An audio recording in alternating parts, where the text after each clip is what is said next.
First day, second half. Second half. First day, second day. Ito na nga yung part 2 ng day 1 trip namin ni Muriel sa Singapore. So, ngayong araw ay pupunta kami sa Haji Lane. Para pumunta sa Haji Lane, magre-ride kami ng bus at itatry ulit namin tong top na nabili namin sa 7-Eleven. Since may second floor nga tong bus, syempre na-excite kami kasi bago sa paningin namin yan. So, doon kami nag-stay ni Muriela sa second floor. Eh, hindi ko naman alam na para palang nirentahan namin tong second floor. So, ayan! Nandito kami sa second floor ng bus. At dito sa second floor ng bus, kitang-kita mo yung kalsada talaga. At gano'ng kalinis ang Singapore. As in, legit na malinis na parang ang makikita mo lang basura ay yung mga dahon ng mga puno. Tapos, may stop ka lang kapag may mga traffic lights. Pero hindi uso traffic dito. So far, wala kaming na-experience na traffic talaga dito. Yan, dire-diretso lang kami. At yung makikita nyong dome, yan, diyan magko-concert si Taylor Swift. Diba? Napakalaki. Okay, so bumaba na kami ng second floor ng bus kasi malapit na kaming bumaba sa aming destinasyon. Naghihintay lang kaming huminto ito sa bus stop, tapos lalakad na naman kami. So, eto na nga, bababa na kami at baliktad pa yung camera. Pero dire-diretso na ulit kami maglakad at si Muriel ay naghahanap na ulit ng way para kami mapunta sa Haji Lane. So, habang naglalakad kami dito is maaaliw kami dun sa mga structure ng bahay. Para siyang old school na bahay na para kaming nasa India or parang Muslim or hindi ko alam or Hindu, basta ganun. Ganun yung makikita namin. Tapos, kokonti lang yung sasakyan dito. Ang marami dito ay turista. At dire-diretso lang kami maglakad hanggang sa nakita namin yung bahay na to. Actually, hindi ako sure kung bahay o tindahan to. Pero maganda siya kasi pareho siya at magkaiba lang sila ng kulay. At sa gilid niyan ay may mga gandang murals. As in maganda or Instagrammable murals talaga. Kung mapapansin nyo, sa bandang dulo may kapihan dun kaya ang dami ring tao. At since nagmamadali kami ni Muriel para makita talaga ang Haji Lane, so dire-diretso na kami.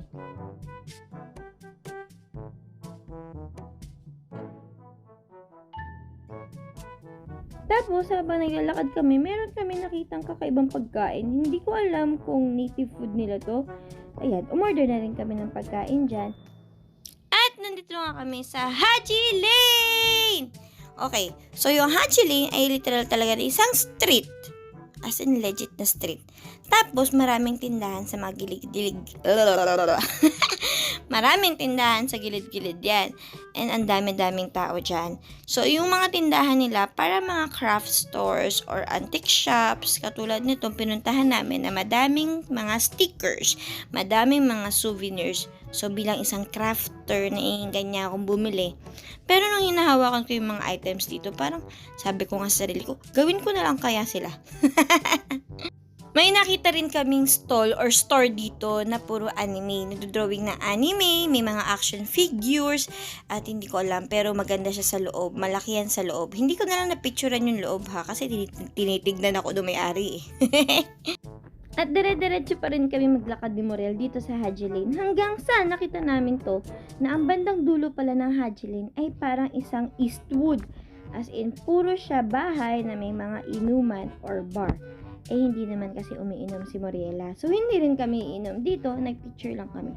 At napakaganda talaga ng murals dito. And after ng Haji Lane, dumiretso na kami dito sa Bugis Street. Kung kayo ay magpupunta sa Singapore at mamimili ng mga pasalubong, gawin nyo na yan dito sa Bugis Street. Nandito yung mga murang pasalubong na pwedeng iuwi sa Pilipinas. At bago kami mamili ni Muriel ng mga pasalubong, nakita namin itong juice stand ng mga fresh fruits. Masarap naman yan. Huwag nyo lang try yung guava kasi may baho sa hininga. As in legit. Okay. So, nandito na tayo sa Singapore Collection or yung mga souvenirs. Ito yung isa sa pinakamalaki ko nakitang bilihan ng souvenir. Nandyan yung mga ref magnets, may mga t-shirts, may mga tote bags, may mga keychain. Name it, guys. Nandyan sa loob. Mahilig sila sa 3 for $10 or 4 for $10, mga 2 for $12. Basta ganun sila magpresyo dito. Huwag nyo na lang i-convert sa peso, pero okay na yan din. After namin makabili ng mga souvenir, naglakad na naman kami at dito sa bandang likod ng Bogey Street, meron naman ditong market o yung mga fruit stands nila. Di ko alam kung ako lang ba ang naninibago, pero may mga prutas kasi sila na maliit sa Pilipinas pero malaki dito. Tapos yung mga normal size na fruits, maliit naman dito katulad niyan. And then, after ulit nun, dire-diretso ulit kami, naglakad na naman kami. O guys, imagine niyo yung lakad na ginawa namin ni Muriel. Ang laki ng low sweet ko ata dito. So, itong part na to ay papunta kami sa Indian Street or Indian Village o basta maraming Indiano. Yan, yung Indian Street. So, dito naman sa Indian Village, Indian City, or whatever Indian it is, ang makikita natin dito is maraming jewelry. So, marami ditong jewelry. As in, marami tayong jewelry. At paulit-ulit tayong maraming jewelry. Makikita din dito yung mga flowers na sinasabit sa mga Indiana. Basta babaeng Indian. Para kapag sila ay kinakasal or what. So, parang dangwa. So, nandito po tayo sa dangwa ng Singapore. Ganon. Okay, so since ito ay maraming Indian, alam nyo na kung ano yung naamoy ko dito. Basta yun na yun. Wala ko sasabihin na. Basta yun na yun. Kaya alis agad kami ni Muriel. Okay, lipat na tayo. Sumakay na naman kami ni Muriel ng bus kasi pupuntahan na namin si Merly. Merly the Merlion. Actually, maganda yung timing namin dito kasi open si Merly sa public. As in, wala siyang harang at hindi siya nakakulong or hindi siya under maintenance. Ito po ay 7 o'clock na ata. So, after ng bus, baba ulit kami at maglalakad na naman kami. Di ba kayo napapagod sa pagsama sa akin? Kasi ako napapagod na dito eh. Sa paglalakad namin ni Muriela, makikita na namin yung ilaw ng Marina Sand Bay! Ang laki na ng energy ko dito. Kasi na-excite ako yung sa pagod namin ng paglalakad, yung final destination namin ng day 1 ay dito sa Marina Sand Bay View at kay Merly. So, nakita nyo, ang taas yan. Ang sabi nila, 54th floor daw, yung parang boat na yun. At ang dami-dami talagang pumupunta dito. Ito ang isa sa main attraction ng Singapore. So, nakikita nyo, ang dami-daming building na parang nasa BGC. Diba? Ang ganda, no? Ganda-ganda. So, ang tahimik ko lang dyan kasi sobrang ganda niya. After ko ma-enjoy ang view ng Marina Sand Bay, diretso na kami kay Merly. Merly the Merlion. Ayan. Nakikita nyo may mga k-emote si ate.